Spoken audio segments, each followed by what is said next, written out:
My name is Winter. My name is Andrea. My name is Grace. And my name is Miles. We are currently in a superior natural forest in Finland, Minnesota. With Mobilize Green, Home to the Great Lakes and many invasive plant species. Including the invasive species St. John's wort.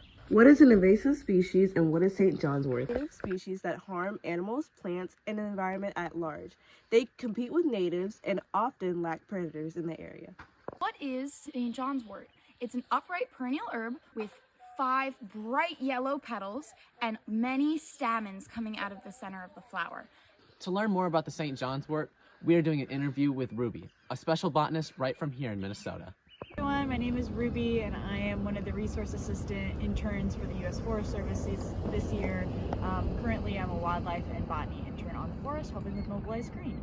How has the St. John's wort affected the plants or animals in the area? Yeah, so St. John's wort is one of our very common invasive species here up on the North Shore.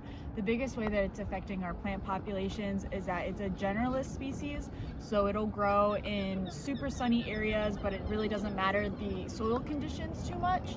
And so it'll crowd out and kind of have this carpet of St. John's wort. And so that will crowd out our native species, which is what we are seeing the biggest problem is. The St. John's wort specifically harms Minnesota by spreading 15,000 to 35,000 seeds annually. These are viable for 30 years, and this can harm and reduce growth for other species since it outcompetes. To remove the invasive species St. John's wort, a targeted herbicide was used, Allowing other plants to grow uncompeded.